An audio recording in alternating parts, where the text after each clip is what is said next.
Hey everybody, welcome to Holistic Hearts. I have my dearest husband with me today. Hi. Hi everybody. We haven't done one of these in a long time. It's been a really long time. And let me pause and just say happy Thanksgiving to everyone. I'm sorry I did not have an episode out yesterday. It was Thanksgiving, and I figured nobody's listening to a podcast. At least nobody should be listening to a podcast on Thanksgiving. Maybe except for you. You might be listening to a podcast. That's true. On Thanksgiving. I do listen to many. How many conversations are started with? So I was listening to this podcast. There's quite a few, actually.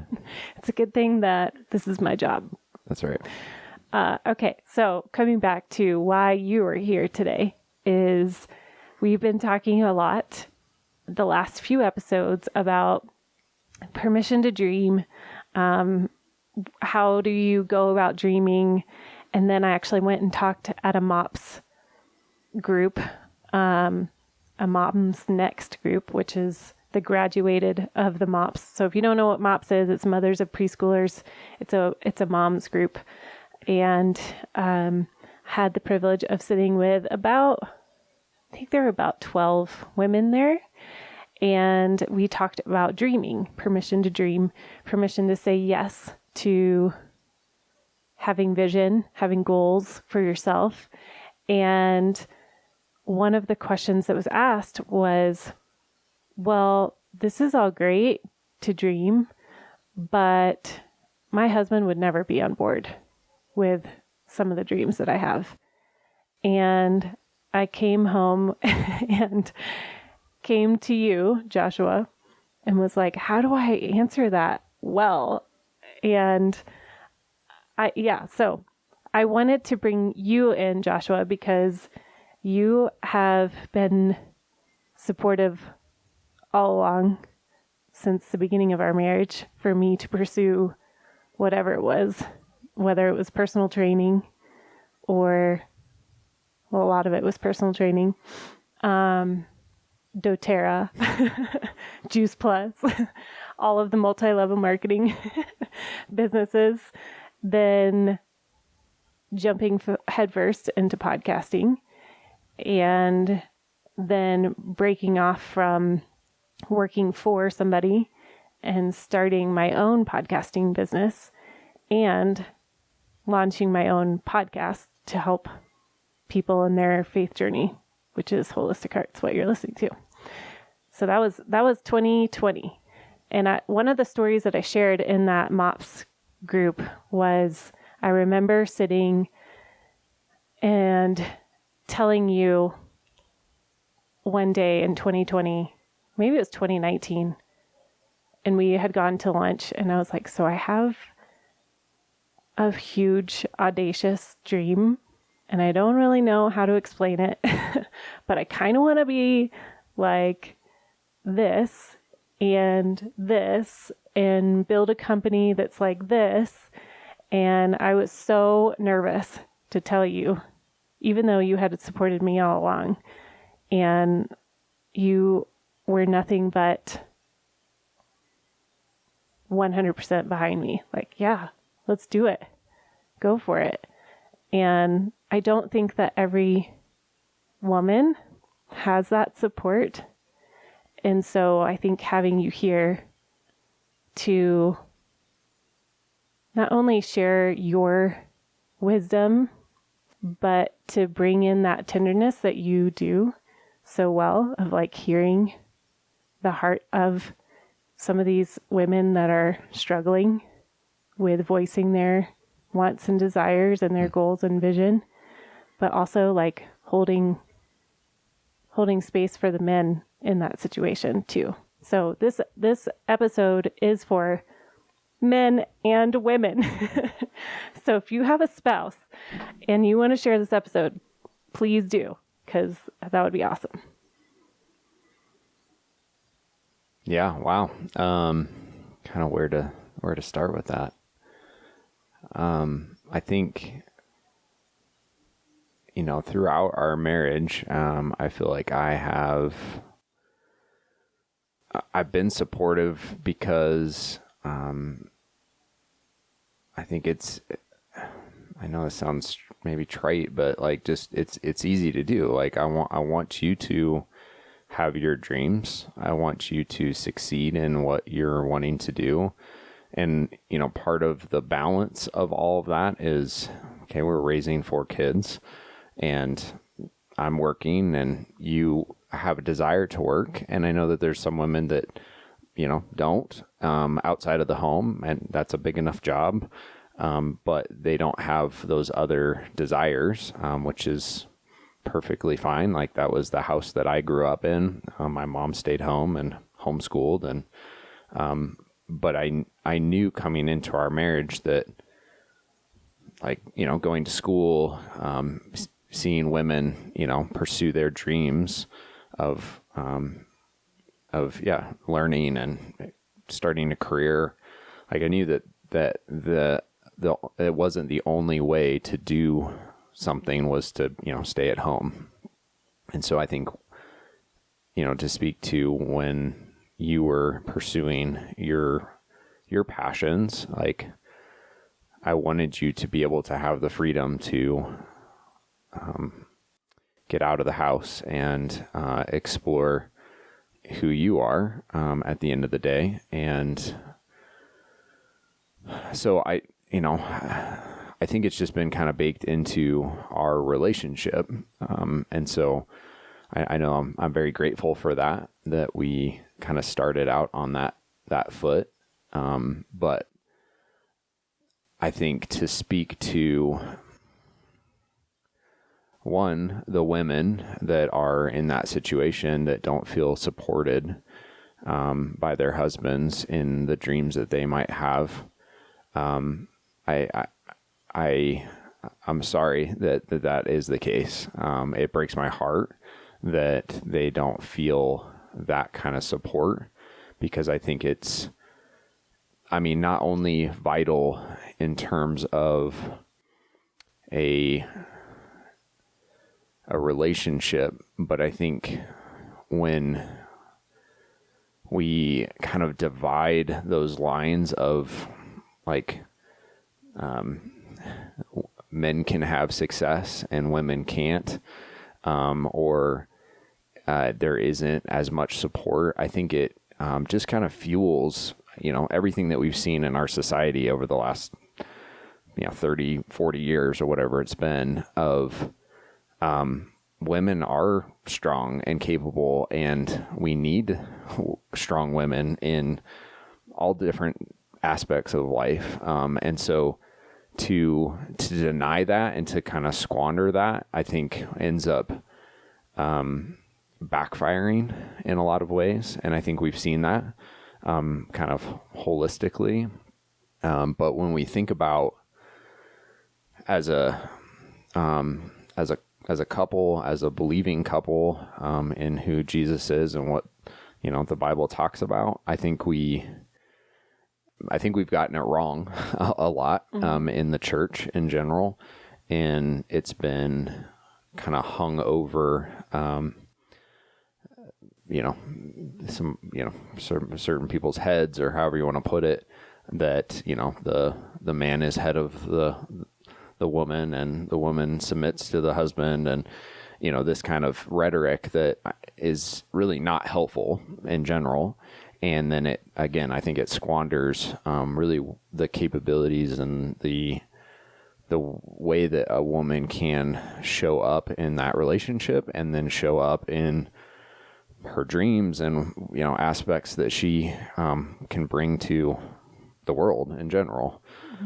So I think when you see that being done well, where they're both people are coming together and in support of each other, I think those are the relationships that are probably the strongest, in general, of just like, I want to see you succeed. Mm-hmm. Like when I think about,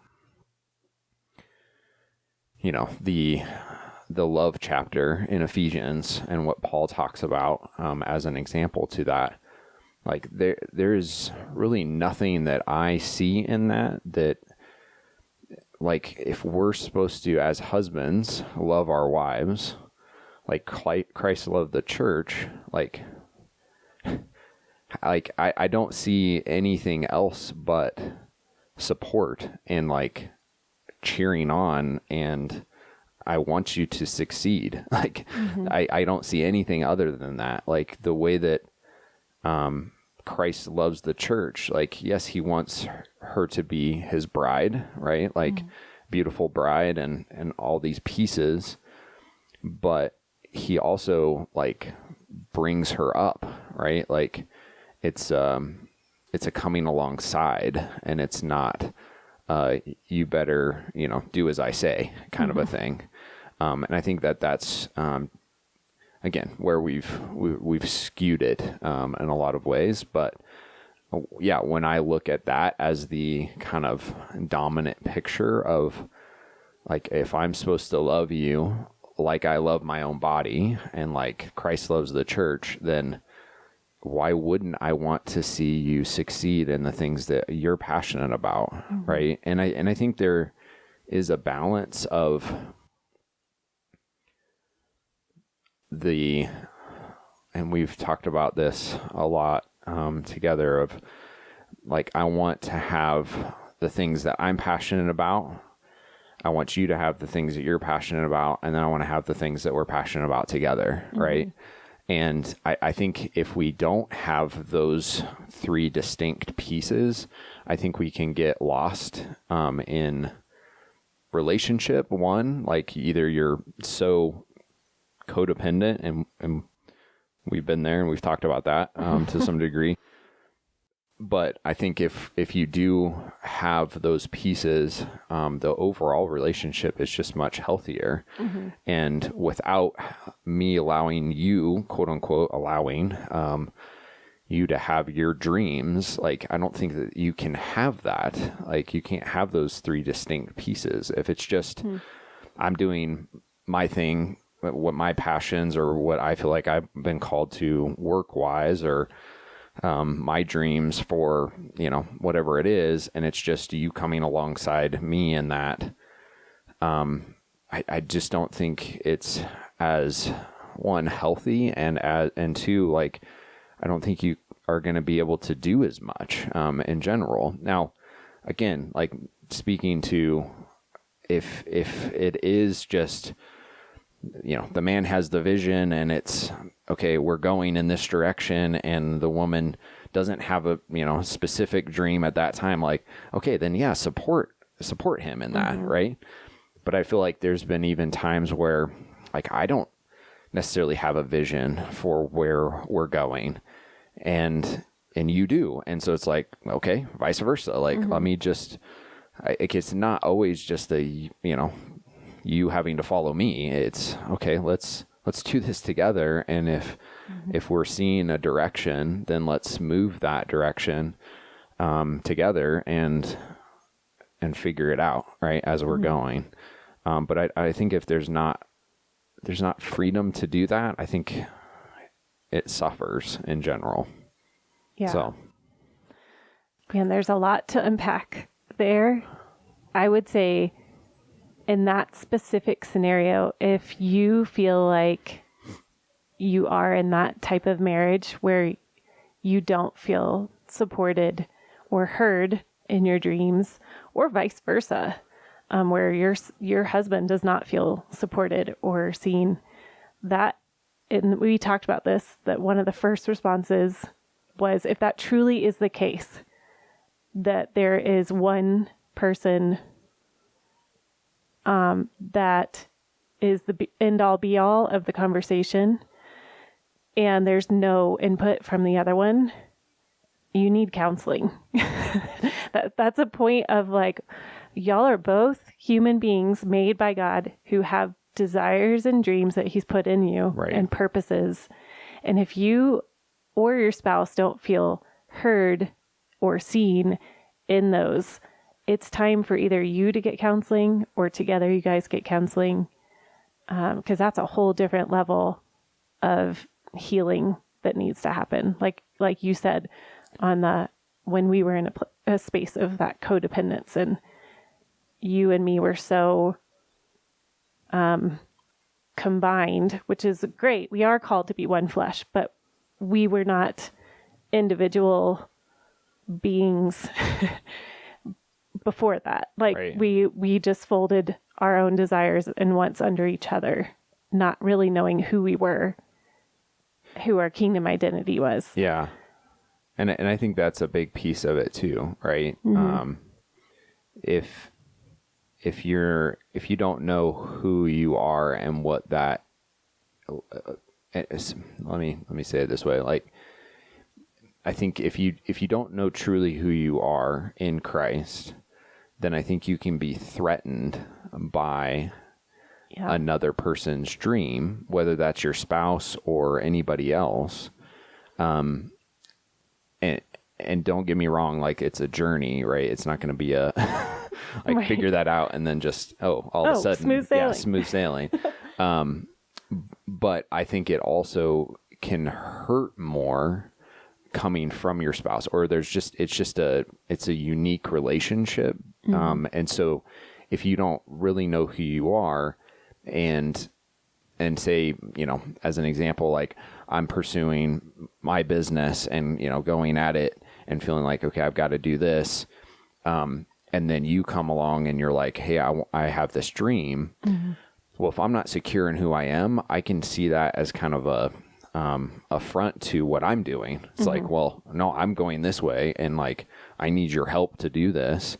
And if you're not following me, then it's going to, throw everything off. Whereas if I'm secure in who I am, around, like, knowing that, my successes and failures aren't going to be, I don't know, hindered or threatened by you having a dream, right? Then we can come alongside each other and support each other in those things, right? And maybe that means that it, quote unquote, takes me a little bit longer to reach my goal, because I'm in the meantime supporting you in your goal, right? Like, well, okay, it's just a journey. Like, why does that matter, right? And so just, thinking about it through that lens of, like, I've got to know and be comfortable with who I am, so that I can support you in what you're wanting to do. Yeah, that's good. I think the identity piece is huge. Exactly what you were saying, which totally reminds me, I had a girls' night last Monday, and we watched Barbie, and then we had a discussion on just the whole concept of that movie, which I know you haven't seen it yet. So I'll just be brief, but it was fascinating to hear everybody's opinions, and just the moral of the whole movie, at least in my opinion, is Ken needs to know his identity separate from Barbie. And Barbie needs to know her identity and her purpose separate from Ken. And it all works out better that way. Yeah, not Ken and Barbie. It's not Barbie and Ken. It's Barbie and it's Ken. And if they're together, then great. If not, well, that's like a whole different story. But it's just funny because it totally does correlate with what we're talking about. And yes, I'm sorry if you dislike that movie, but I actually think it was a great message. And I know, interestingly enough, this is a sidebar. Depending on a generation or when they were born, everybody had a different opinion. So the women that were a lot older than me did not like that movie at all. There were too many messages, underlying messages. And then I would say all the way down to like the friends that are closest to my age. And then it was me, and I was like, I like the movie. And then my daughter and another teenager and then even younger girl, they were like, oh, I totally get it. I get all of those messages in there. It was just an interesting wave of opinion of that movie. Okay, side note. Okay, were you going to say something? Well, I was just going to go back and mention, or just talk about the the counseling piece again, just briefly. I think if you are in that situation too, where you don't feel heard or seen in the dreams that you have, like, I think there is a piece of fighting for like that in general. And like, if it means that you feel like you need to get some counseling, and if your spouse is not, amenable to that, then yeah, you go by yourself. But, I think the hope would be, that the other spouse would be open to, just kind of getting a professional opinion about where they're at, and helping them think through some of those pieces. So I would recommend that piece. I think it would be, a good first step in figuring some of that out. So that's all I was going to say on that. Yeah.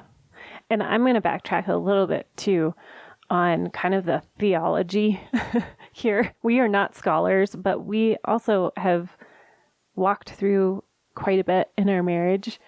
And I remember Tim and Ann Evans, who came on a podcast that I was a producer for previously. And they were the first ones to kind of burst this bubble of like, men are somehow higher in headship than women. And when I say they burst that bubble, they were the ones that kind of introduced both of us into this, like, there's an equal partnership. It is, like you said, Christ loving the church, and the, oh my gosh, I'm drawing a blank, but the wife submitting to the husband. It's like this beautiful synergy, like circular motion of submission to each other over and over and over again. Yeah. Even though it does say that the man is the head of the wife, but if in the word it says too, when it's talking about the body of Christ, like the head is no different than the feet of Christ, and the hands and the arms, like there's no hierarchy. Right. And I think, like Ephesians 5, what you mentioned, is such a beautiful picture of that just continual submitting to each other. And bringing up that article that randomly popped up the other day in my time with Jesus about what the actual original Hebrew word for helpmate, which is in Genesis, it talks about, I'm going to create a helpmate for Adam. And the original Hebrew word is, okay, forgive me, Ezer Kenegdo, which does mean helper, but it also means like an equal power and strength to the mate. Right. Right. And then, did you want to say anything? Keep going. I'm going to quote this article, and I'll put this in the show notes. So it says, the woman was never meant to be an assistant or helpmate to the man. The word mate slipped into English since it was so close to the Old English word meet, which means fit to or corresponding to the man, which comes from the phrase that likely means equal to. What God had intended then was to make a, quote, power or, quote, strength for the man who would in every way correspond to him or even be his equal, quote. Which is so fascinating to me. And I don't even remember why that came up in my time with Jesus, but I love that. Just so specific on the Hebrew name actually means like one of our favorite songs by Death Cab for Cutie. Right. Is it says corresponding puzzle pieces. Yeah. And that's how we are created together. It's equal partnership, equal strength. And that cord of 3 strands, that reminds me of that too, Yeah. No, that's good. Yeah, no, I mean, the other thing that I was going to say in that is, we talk about, the love chapter in terms of partnership in marriage, right? But also in terms of like loving one another, right? As the body of Christ, like you were just talking about. And I think it's just so fascinating. For some reason, at least this is my, again, uneducated like feeling around where people end up being when it comes to this kind of conversation, right? It's like we separate the body of Christ in general and then marriage. And what I mean by that is like it's okay that like I'm the head of you, right? And that my only in our relationship my desires matter more than you. But then you like go outside of that into the body of Christ in general, and it's like, well, no, everybody's desires matter, right? So there's just like this disconnect in my mind of like how can we, as an example, like how can I be like supportive of my best friend and his pursuits towards whatever he's doing and not be supportive of my wife? Like that just doesn't make any sense whatsoever, right? Like because he's a man, like, I mean, just, that piece of like, or even being like supportive of another woman, right? Like outside in the church, like, or somebody's pursuing something noble. You think of the Beth Moores of the world, right? Like, oh, she's doing like, she was given that like dream of like building this ministry, and people had to support her through that. And so like it just doesn't make any sense to me that like we would support these other things, men or women led, and not be supportive of our own spouse. Like right. it just that boggles my mind. And so I mean, to all of that, like I think it is a mind shift, like around where you've grown up and the traditions that you've been brought up in, and all those pieces, to even what you were just talking about with that article. I think we've been taught, and again, I think this is where we've screwed it up a lot, is because of that view of kind of hierarchy ideas. Like it's kind of thrown us for a loop in general.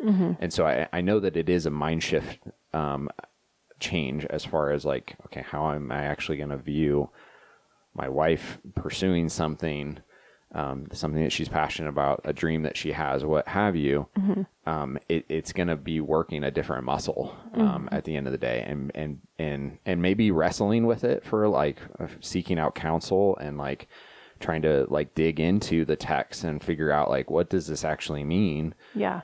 For me as a husband to love my wife and to support her in what she's doing. Like there might be some counseling, there might be some like getting around people that have understood that a little bit better than you have to understand how to shift your mindset in some of that. But yeah, I mean, at the end of the day, I just kind of want to be like, man, if you're not in that place and you're not supporting your spouse, like just like step up, like just like change your ways, like it's going to be better for you. I promise. Like, if your wife sees you supporting her in the things that she loves, like she's going to be wanting to be more supportive of you and what you're wanting to do. And, there's going to be that give and take, and it might mean some sacrifice, like, but again, like that's what we've been called to do. If you, again, going back to the love chapter, like if that's what you believe, then that's what you've been called to. Right. Like Christ loved the church. He gave himself up for her, like his ultimate sacrifice for her. Right. So, yeah, as nicely as I can say that, like just, yeah. And I mean, reach out to Kristin, we're here to provide as much support as needed in that. But yeah, I think it's a shame that women feel that way. I was saddened to hear that you came back from that meeting, with people from the church, as far as I know, and that that have spouses that I don't know what they believe, but it's sad to me that that is the case.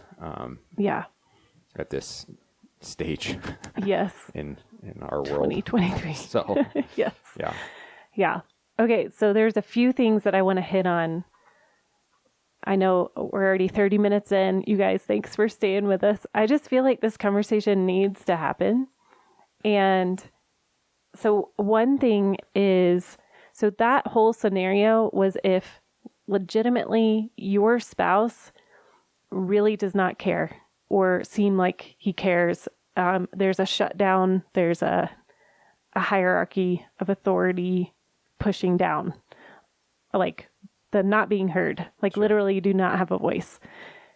Here's the other conversation I want to talk about is that you think that your spouse doesn't support you, but you've never shared your dreams, your hopes.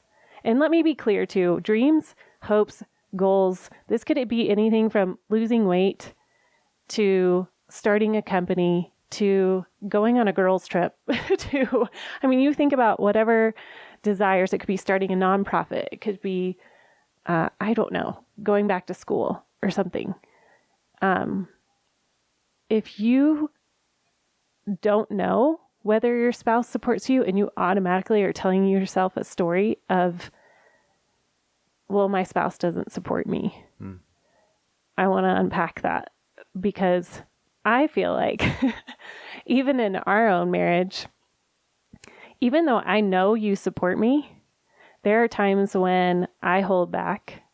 Like whenever that was in 2019, sharing that big dream of having my own company, it still was nerve-wracking because I was thinking, gosh, what is he going to think? Or how is that going to work out with working? And I'm working and he's working. And what does that look like at home? And many tears and just self-inflicted stories in my own brain of like, well, how is this going to work? Because blah, blah, blah. So really defining whether is it a story that you're telling yourself as an excuse to not be vulnerable and risk putting your dreams out there, or is it legitimate? You know what I mean? Yeah. If you have been vulnerable and been shot down in comparison to that. Yeah. I feel like I would say from our experience in those times, it's more of you don't know until you are vulnerable, right? Yeah. Like how it's gonna work out in general, right? And you can put that across to a bunch of different things of something that you're struggling with, or something that you're dreaming and not sharing, or just stuffing down at the end of the day, right? Like I want to ask for help, but I don't know how it's going to be received, right? Or whatever it is, right? Yeah. And that can be as simple as to do the dishes or whatever it is, right? But I think it all comes back to like you can't control how the other person is going to react to any of that, right? I think you can only be true to yourself in like, okay, like this is something that if I'm passionate enough about it, if I want it enough that I feel like I need to share, then I think it's going to take maybe some guts to just like get it, like to get over the story that you've been telling yourself and just put it out there and just kind of see where it lands. But at least at that point, you kind of know where you're at the end of the day, right?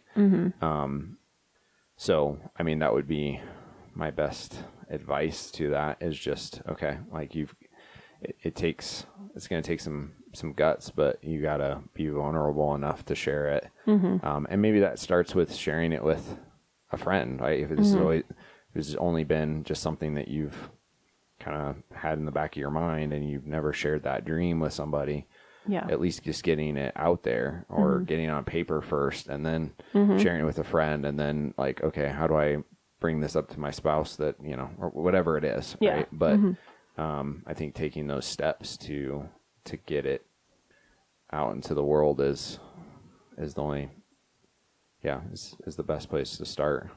Yeah. I like that advice.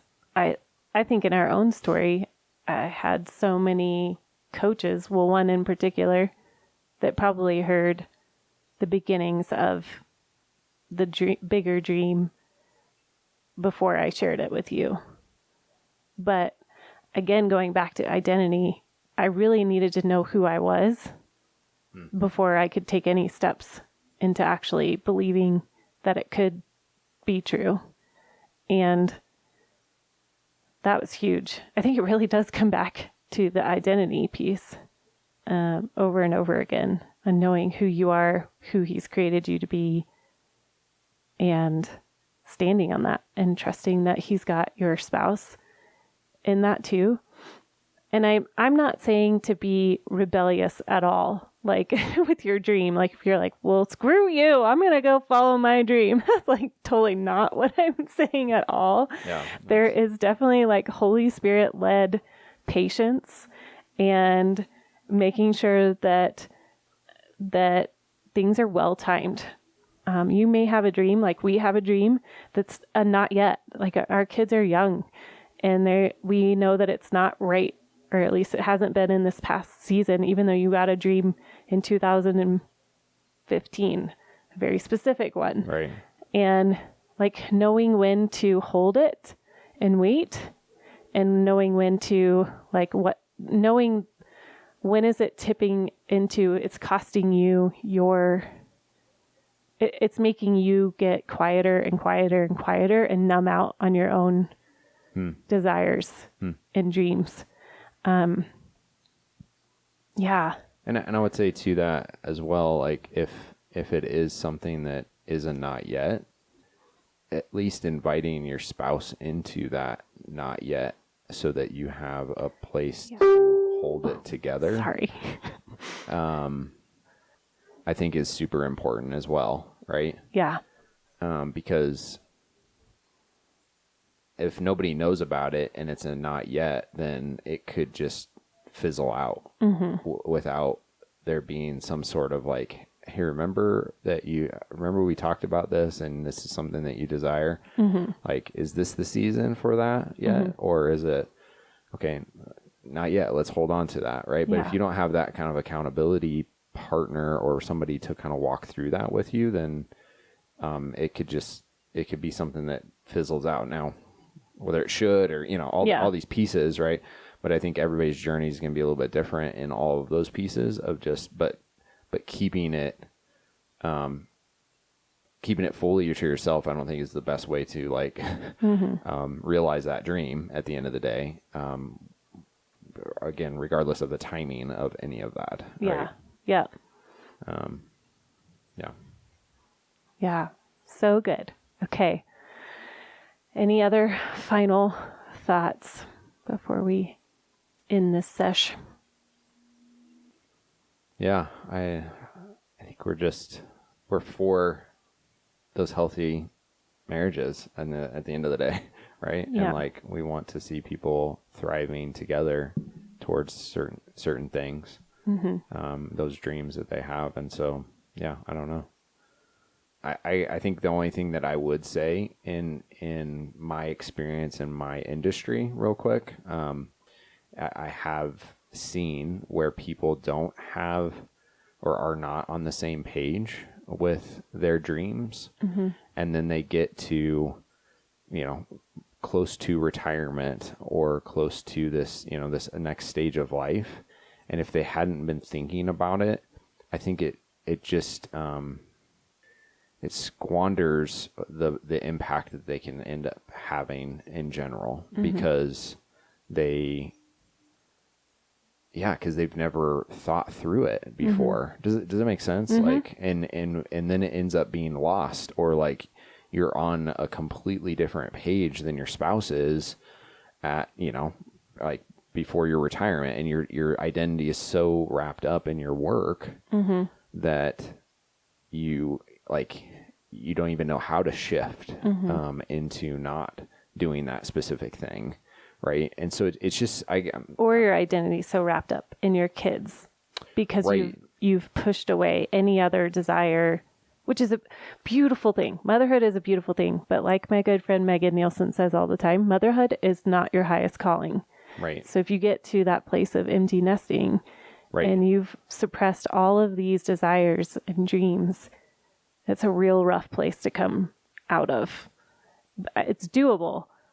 Right. And like you said, that impact that you could be having connected with your spouse could be that much more significant. Right. Yeah. So in that, I mean, all of those pieces that we're talking about, like, I think at the end of the day, it has to be talked about, and in every season, it's going to be a shifting, right? And okay, what's the intermediate dream, right, that we're working on? And maybe that's two separate dreams, maybe that's one dream, whatever it might be, right? But if you're not talking through that, I think it can get lost. And then I would, in those big life transitions, and I've seen it, where people just don't know what to do with themselves. And then I think they just end up kind of getting lost in the nothingness of life and squandering, those dreams that they did have at one point. And I think that's, it's just super important. Like, okay, we talk spiritually, right? And, as a couple, but I mean, even just practically, like, if you don't know what those dreams are, then you don't know where you're spending your money and what, like, you want to be doing to make an impact. Like, you have to be on the same page, as a couple to know, where you're going at the end of the day. And that's kind of what all this is, and being supportive of one another through that and through those different seasons of life.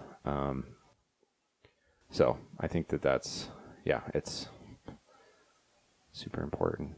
Yeah. So good. Awesome. Okay. Well, thanks for joining me today. Yeah.